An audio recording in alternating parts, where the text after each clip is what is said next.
Ready to rock and roll? Let's do it. Guess what? I got a fever. You give me fever, fever in the morning, a fever all through the night.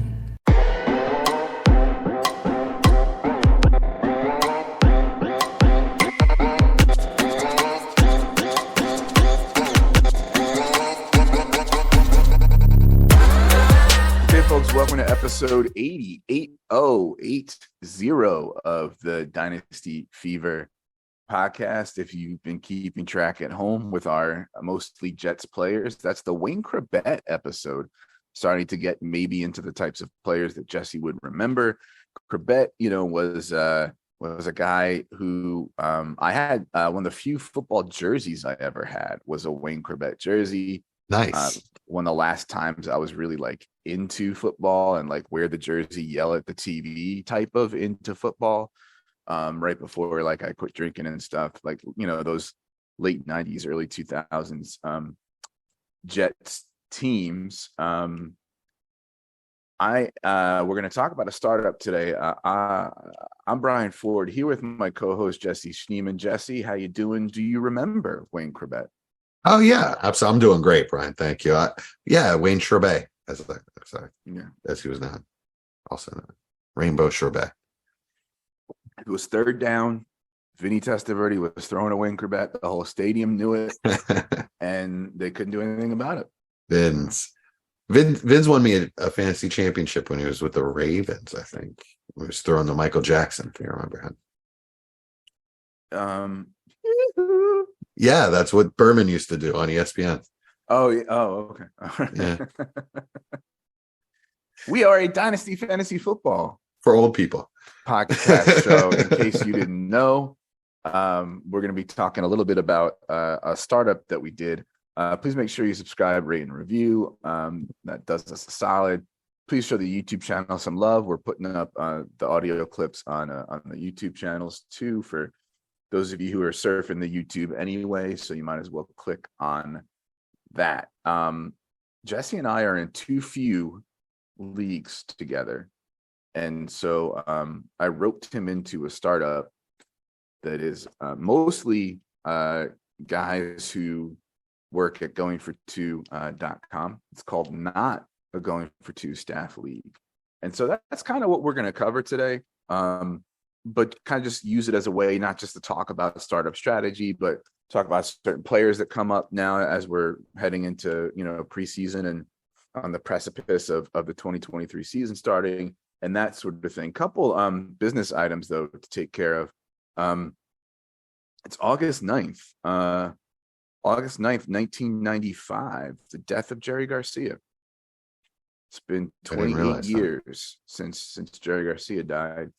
I was 17 at the time, and I had woken up from a nap, and my father came home from somewhere. I don't know. He was in the car listening to the radio, and in New York around that time, I guess it was 102.7 or 104.3, depending on the year, was the classic rock station. And I just remember him saying, your buddy Jerry Garcia died. It's wait, what? And I ran to, I don't know what I ran to, the TV, the radio, there was no Twitter, no iPhones or anything like that, And, fast forward later that night, I'm on my friend's back porch. His father, big deadhead turned into douchey insurance salesman, who drove a Mercedes, but that happens to a lot of deadheads. And we, just had candlelight vigil and, whatever, just kind of talking about, stuff and, smoking some joints and that sort of thing. So yeah. Nice. Every year I listen to Jerry, music on August 9th. So yeah. Thank you for reminding me that was today. So I have a story for this day as well. Actually, this is the same day that I met Ron Jaworski, former Eagles quarterback. So a buddy of mine, Timmy, called, and probably one of the other biggest deadheads that I knew at the time, called me and told me the news. And he's like, let's go get baked and have a Jaeger. So, all right, cool. So we met at the Eagles Nest golf course that Ron Jaworski owned. And in the parking lot, smoked a joint, went in. I ordered a Jaeger on the rocks. That's how I used to do it when I was 21, actually, at the time. And newly 21, actually, just had by a couple months. So I didn't really know what I was doing yet. So I'm sitting there drinking Jaeger on the rocks, and we're just talking about Jerry Garcia, and we're the only people at the bar. And Jaws walks in and sits at the end of the bar and orders a drink. And I'm sitting there talking to the bartender and sees that we're the only other people and just walks over and starts up a conversation with us. Nicest guy in the world. Asked us what we were doing, and we told him about Jerry Garcia. And he's like, "Oh man, I feel really bad. I'm not really a deadhead, but I always enjoyed their music, and I'm sorry about your loss." And just couldn't have been nicer about it. So it was a good day. I think I still have the napkin that he signed for me. And yeah, it was nice to meet Jaws, to kind of uplift my spirits on a pretty down day. Real interesting circumstances around it. Yeah. I only saw the Dead twice while Jerry was alive. Because I was so young, right? And it just had a big impact on me. Just I don't know, just still listen to it, stuff like that. I saw 5 Dead shows, and 2 Jerry Band shows. So I some of that Jerry Band stuff and like the Legion of Mary stuff, like really, like they would cover, like like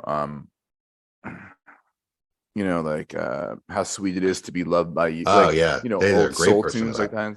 Mm-hmm. They just would open them up and tear up like a 14-minute version of a song. It's just like, yeah, and the keyboard player was just amazing. That guy. Saunders, Merle Saunders. I can't. Yeah, sounds right. I can't remember his name, but I mean, 10, 20 gallons of sweat in a concert would come off of that dude. He was amazing. Actually, it's funny. When I was in Florida, reason we missed the show, I think we missed the show. But anyway, one of the dudes I met there, somebody that my wife went to high school with, told me he's a huge Deadhead. He said, the day the Dead died for him was the day, I can't remember which keyboard player it was. Pigpen, Keith Gacho. No, it was Keith. It was the day Keith died. Was the day that died for him, and he never saw a show after that. He's a little older than me. I thought it was crazy. Yeah, the keyboard player for the Dead, was like the drummer in Spinal Tap. Like that's the joke. Yeah, he wasn't a Brett Midland fan, I guess. Yeah, I guess not. Yeah. So you said we missed a show. We missed a couple weeks, just life happening, and I was at a fish show. I was at a bunch of fish shows. My wife was really frisky. Yeah. Yeah. One night, Jesse just had to strike while the iron was hot, and exactly. The stars aligned, and shout out Hims. Shout out Hims.com. So was there a squirt and flirt or whatever going on at that time, or a lusty flirt? Yeah, whatever the hell you do with that. That is bourbon and squirt, as it called. That's a lusty flirt. There you go. Nice.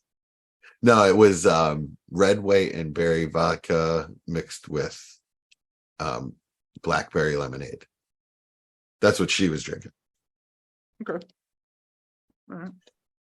And your AC is all fixed? It is fixed. You're good to go? Okay. Yeah, that was hell. I went and saw Oppenheimer for 3 hours in a movie theater because my AC was broken, and it was nice to just sit in the cool. How'd you like it? More of a character study, not something you really need to see in the theater, in my opinion. Yeah. Not a bad movie. She couldn't follow it, but not a bad movie. It's about his life, and a lot of. I mean, you'll probably get more out of it than I would, being a communist. There's some of my communist friends who are like, there's a lot of anti-communist propaganda in it. I'm going to leave it alone.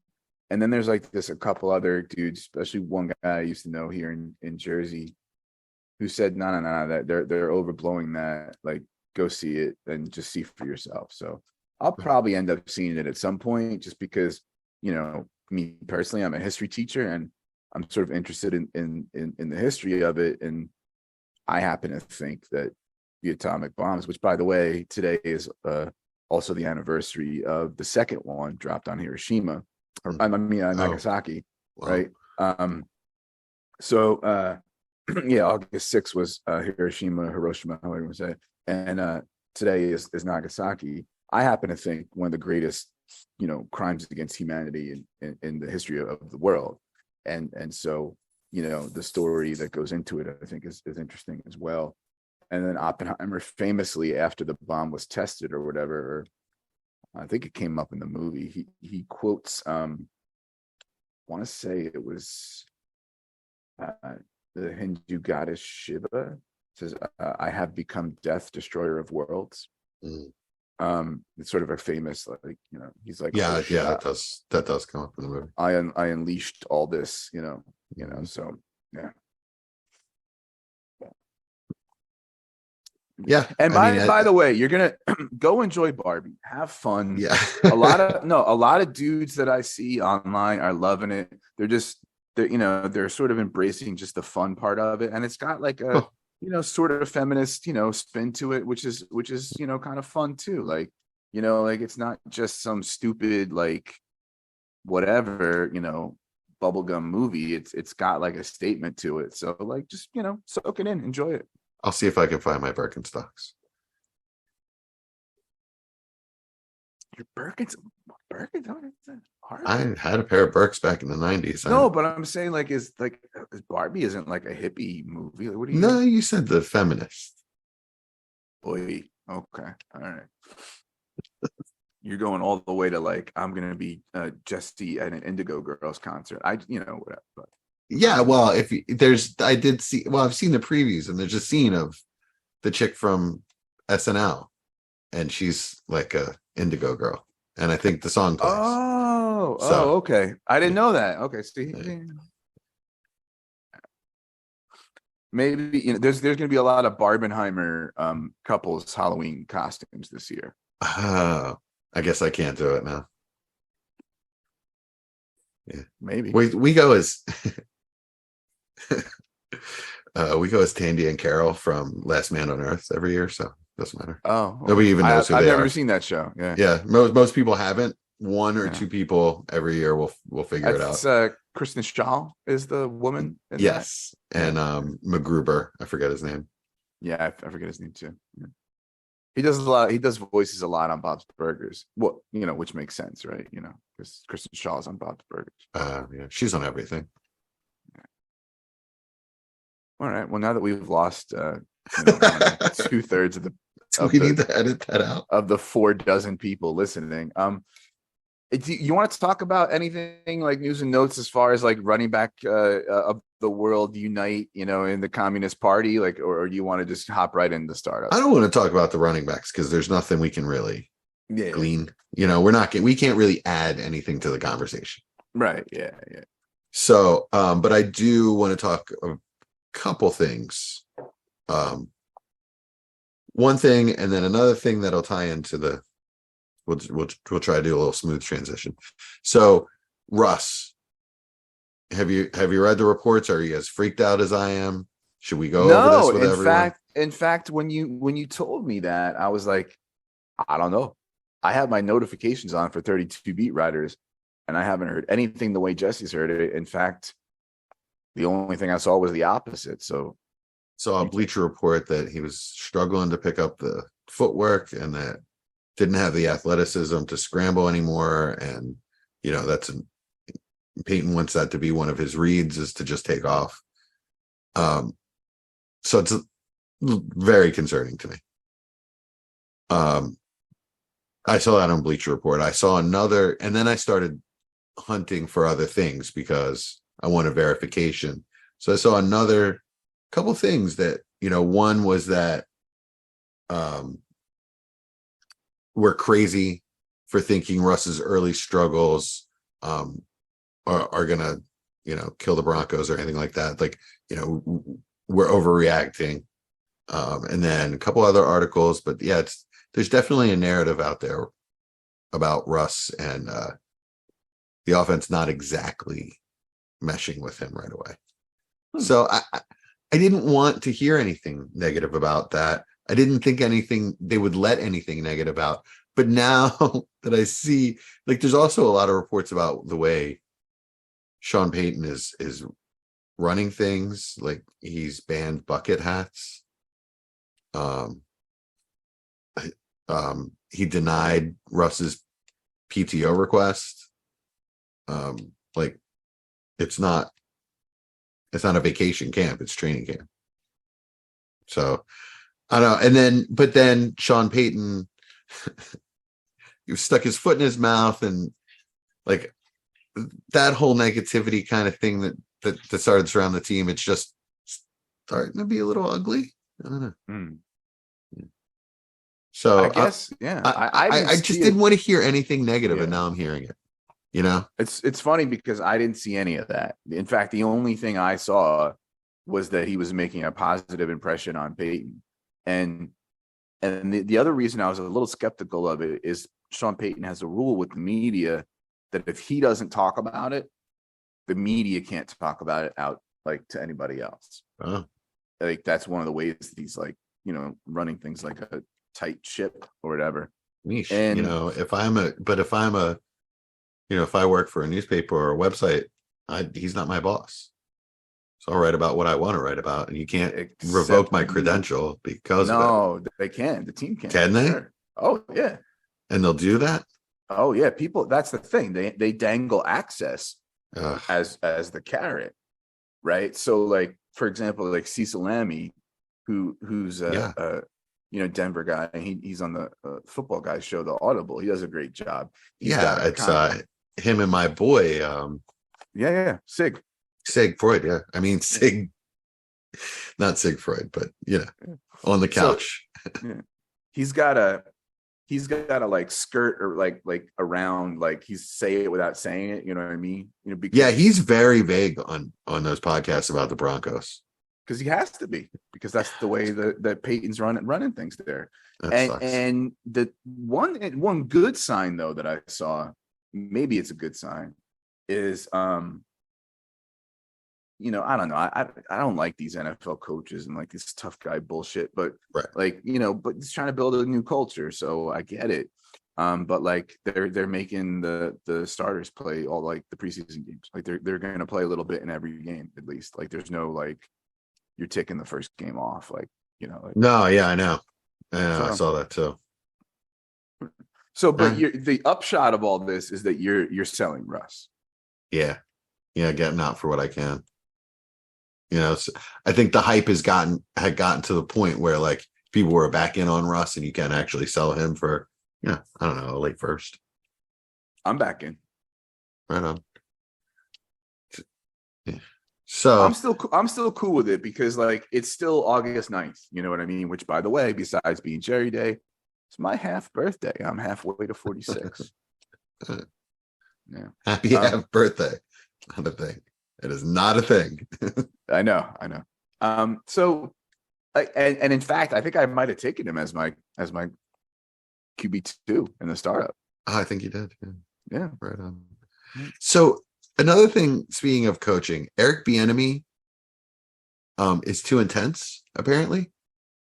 The players are going to Ron Rivera and complaining. And Ron Rivera decided to talk about this to the media. What the fuck is going on? I didn't see that part of it. What the fuck world are we living in?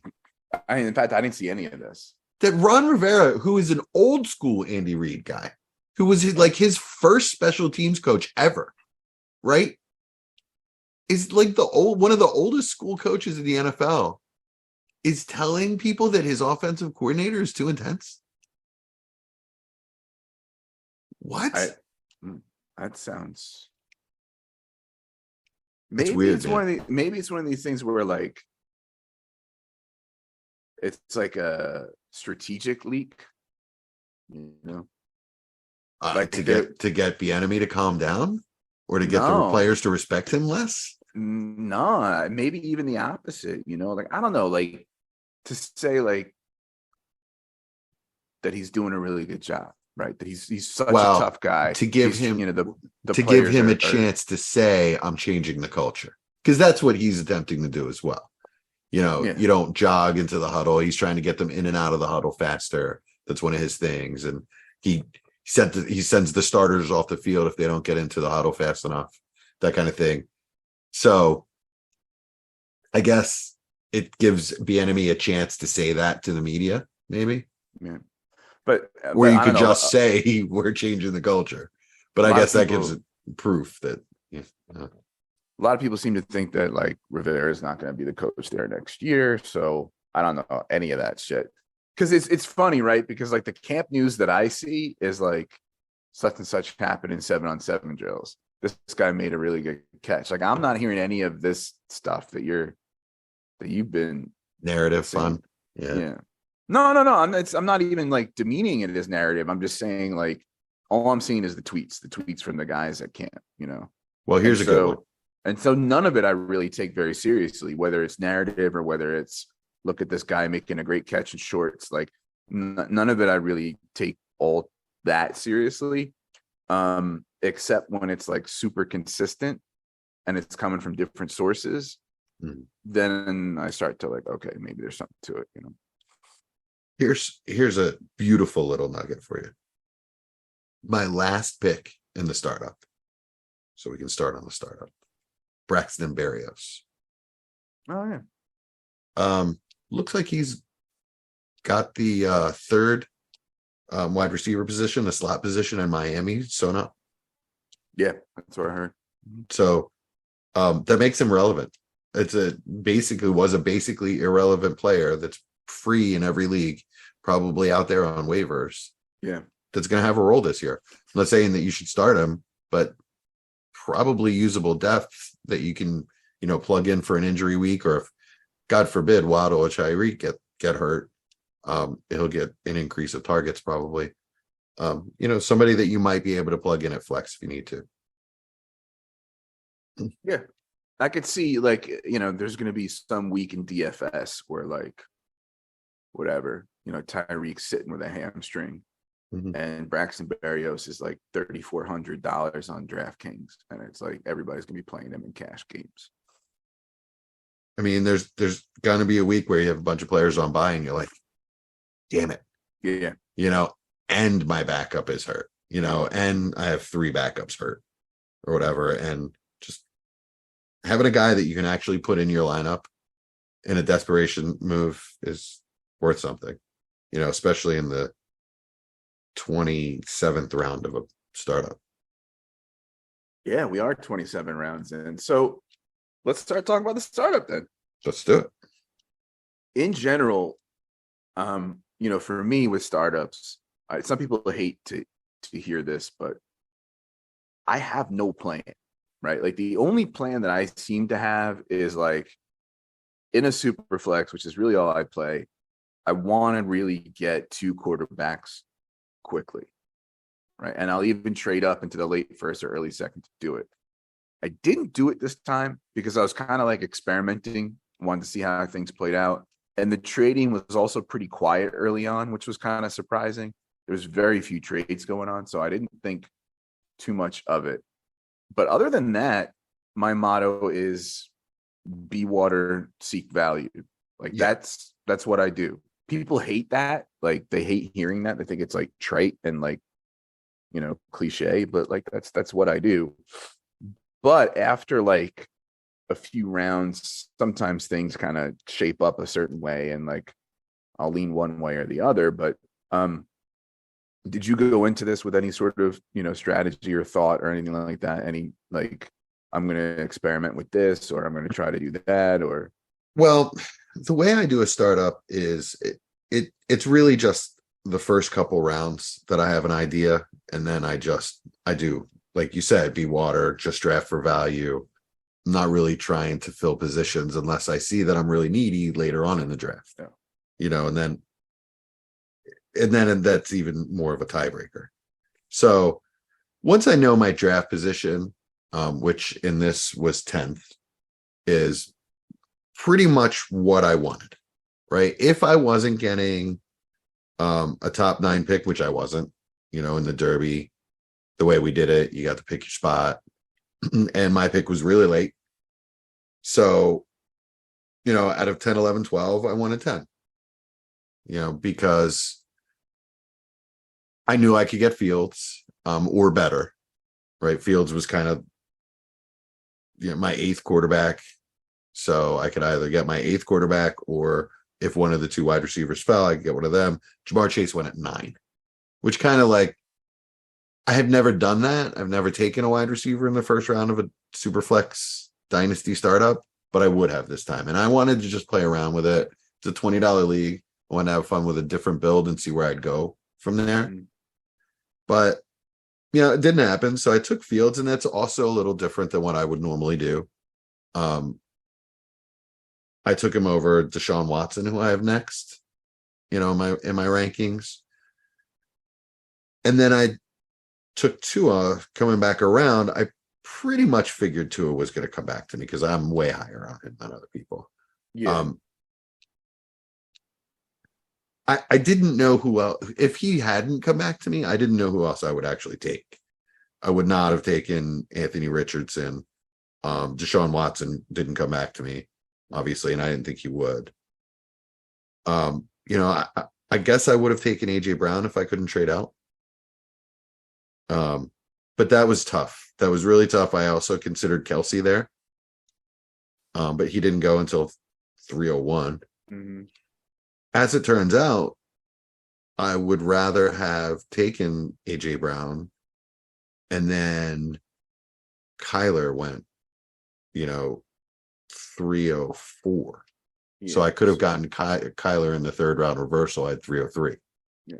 I want to get to Kyler in a second. So for just so folks know, it was a 1.75 as far as the tight end premium. I made running back a 1Z position because I just wanted to play around with it. Because of the death of running back, I wanted to see how that would affect how people drafted it and that sort of thing. So the first round went, as you might imagine, the sort of chalk 5 quarterbacks in some order of Mahomes, Hurts, Allen, Herbert, Burrow. J. Jeff went 6th, Lamar Jackson 7th. I took Trevor Lawrence 8th instead of Jamar Chase. Again, it was one of those things where, like, a $20 league, I want to play around, but like when push came to shove and I was on the clock, I'm taking a quarterback in the first round of the Superflex. Like I just did, I would take Trevor over Chase. And so Chase fell to 9, and then Jesse took Fields at 10.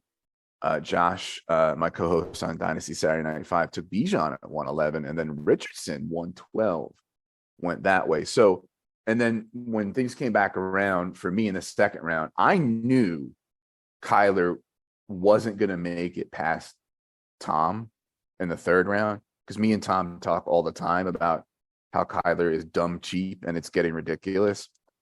I should have taken a quarterback in the 2nd round, but I don't know. Again, I was just playing around. I was playing chicken, and I took AJ Brown. And then by the time the 3rd round came around, I was like, fudge, Kyler's not getting past Thomas. And so I wound up with Lawrence, AJ Brown, and Mark Andrews as my first 3, which I felt pretty good about. Right on. Yeah. In retrospect, I should have just taken Kyler as my 3rd pick, and had 3 quarterbacks and just dealt one of them. Wait till Kyler comes back and is playing and deal Fields for the world, But you ended up with Pitts, right? I mean, that's still... Yeah, I took Pitts with my 3rd pick. I'm very happy with that. Yeah. I ended up with a lot of Pitts shares these days. He's easier to get than he ever was. I still believe in him. I still fully believe in him. You had some advanced metrics that I liked too. I read an article that just looked at his bare bones stats, and really the article was based on his production numbers, his counting numbers, and it was a negative article just saying how you can't trust Ritter. He regressed in his 2nd year. He's untrustable. He's a sell. And I just disagreed with the whole thing. I think Ritter's an upgrade over Mariota. and he was actually pretty good the couple games that he came in. I mean, not great, didn't light the world on fire, but he was a better thrower than Mariota. He's going to be a better thrower than Mariota. Or, wasn't it Matty Ice throwing to Pitts his rookie year when he had 1,000 yards? I mean, it's probably an upgrade over that version of Matty Ice as well with Ritter. So, give me some of those advanced metrics that I liked so much. Yeah, I mean, so supposedly Ritter's on target percentage was lower than Mariota's, but everything else seemed to play out that Ritter was better. They had more attempts, they completed more passes. He certainly looked better, and he had fewer of those oh, come on, Mariota. Mariota overthrew Kyle Pitts like it was his job. Yeah. Which is the opposite of his job, right? One of the things with one of the advanced metrics with Pitts was unrealized air yards, which is kind of essentially Mariota overthrew me, and I could have had and he was through the roof with unrealized air yards. So, right on. Yards per target and yards per catch were also really good. Targets per route run, he's a beast, man. He's a beast. We talked about it a couple episodes ago. It's going to be hard for him in London to both be the dude, but you lean into the unicorn at the premium position between the two, And it doesn't. If he puts up wide receiver 2 numbers, that's elite as a tight end. Yeah. If he puts up 80 catches for 1,000 yards and 6 touchdowns, it's a super elite as a tight end. He's top 3. That's probably top 2 at the position in the year. So, and that's not a crazy amount. You know what I mean? That's kind of normal wide receiver 2 numbers in a good offense, right? I mean, a little scared of Ritter being able to do that, but my point is it takes less production for a tight end to be successful in your lineup because of the premium. Absolutely. Is there any overall takeaway that you had from the draft so far? We're 27 rounds in, but is there any pattern I thought it was very wide receiver heavy. It was hard for me to get wide receivers, so I had to make trades to do it. Yeah. You and I made a trade. Yeah. Let's talk about that.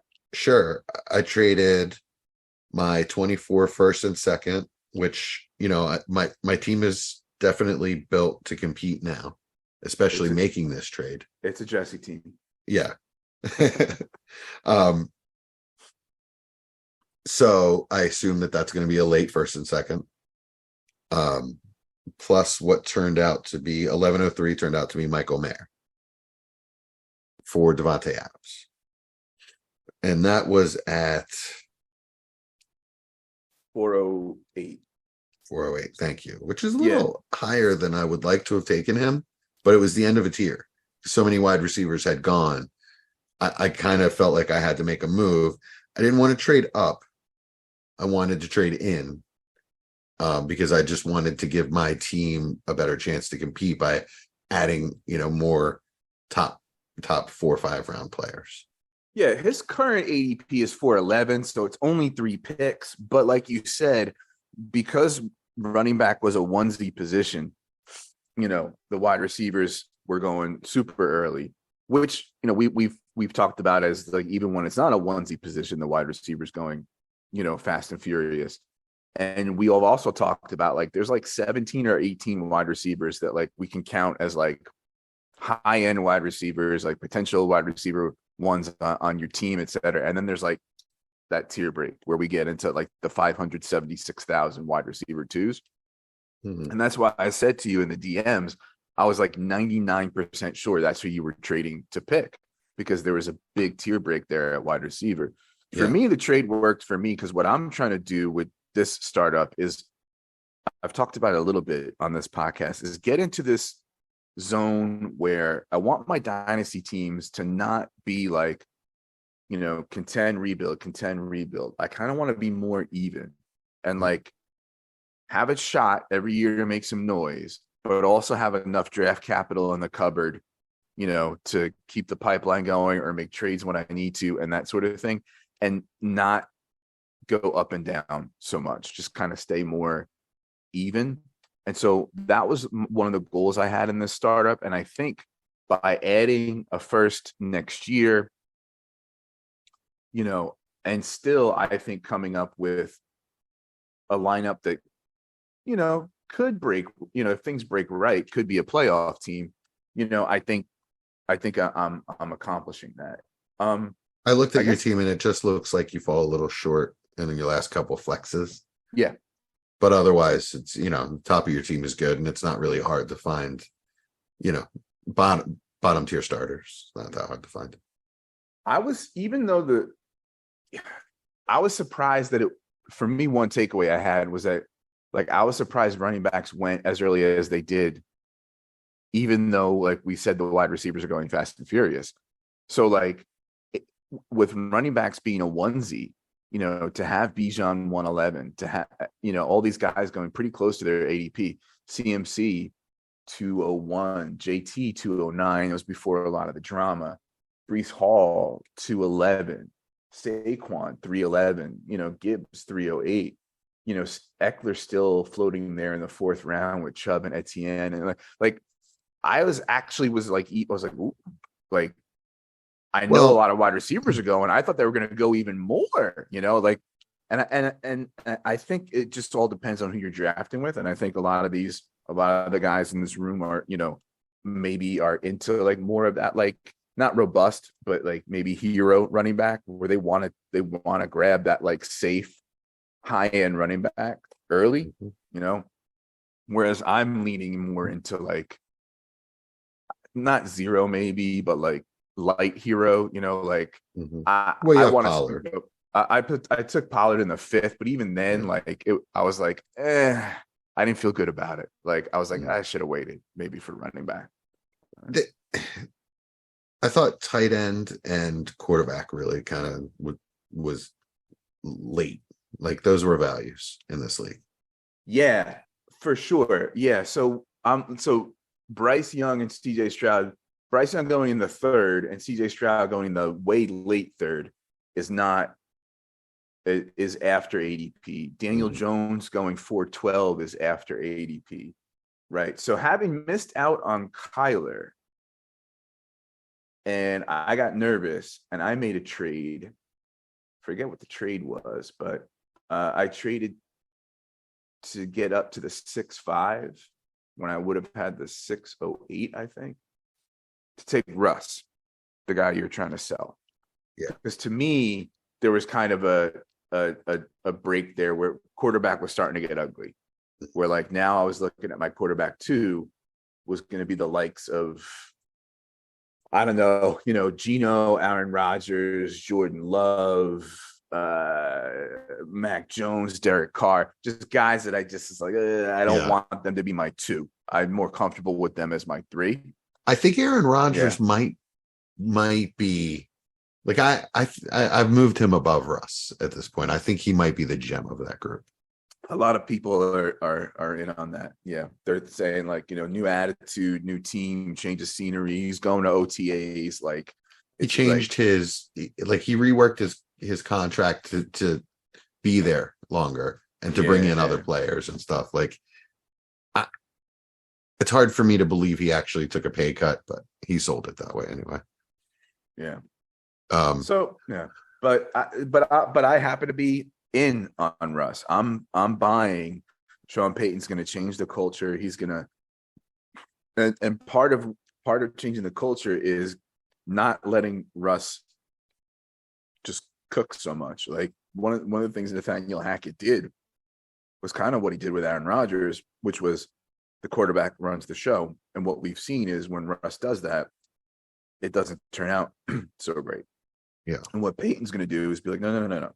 You're a very good quarterback, but I'm going to put guardrails on this and, limit the cooking that you do. Like I'm the head chef, And, right. And I think I personally am buying into that. That's going to work. I don't think there's a whole lot of great years left with Russ, but when you put like Sean Payton in there with good running backs, Judy, Marvin Mims, a little bit of Sutton, Dulcich, and a tight end, like there's stuff there, and I have Russ in the tier with Dimes and Stroud and Young. Like I'm ready for it. Like, yeah. Right on. Yeah, he's scary to me, and I have him. I moved him down. I moved him down to like QB 18 or 19, actually. Yeah. He's closer to the Stafford tier to me. So let's talk about some of these tight ends. Like, can you tell me what the ADP is on Njoku and Ingram? Yeah. Or do you have tight end premium ADP? Does that even exist? Yeah. It's the settings I have in the ADP are that the premium is between 0.5 and 1.0 for a premium. Okay. So Njoku is the 910. 910. Yeah. Wow, that's late. Okay, so he went above ADP in this, but I thought that was late. And Ingram, my model for playing is based on a psychedelic experience also. My model for, like, when I go on stage, what am I trying to accomplish? Okay, here's the story. There's one time we played, we were playing at the old Fillmore, and it was after Bill Graham wasn't running it anymore. So there was some independent, like some hippies, local hippies, rented it for some cause or another or whatever. Anyway, we were playing there. But Bill wasn't running it. So it was a little bit strange, and there, like, some weird bands were playing on the same bill with us, like maybe, like at that time, say like the Flaming Groovies or somebody like, you know what I mean? Some of the bands that were happening back at that time. This is like the late '60s, or the late '60s. So this guy who was like sort of a famous freak that ran around the scene in those days, comes in and he's got this big birthday cake. He's got this huge big birthday cake. I'm looking at it thinking, that thing has got to be dosed. I just know this sucker. I know it's dosed. I'm looking at it and looking at it and thinking, yeah, that's right. Sure it's done. And then I said, but it looked good. It was beautiful. This beautiful big. So I thought, I'll just take a little of the frosting here. Just I'll just take a little snack. So I took this, and then somebody comes in and says, yeah, we put about 800 hits of acid in that frosting, and I go, oh God, oh, Jesus Christ, I'm going to be totally fucking wiped out with this, And by this time, I didn't really enjoy playing, under the influence of psychedelics, because I didn't have the freedom to quit if I wanted to. It wasn't really that much fun to play when you don't have the option.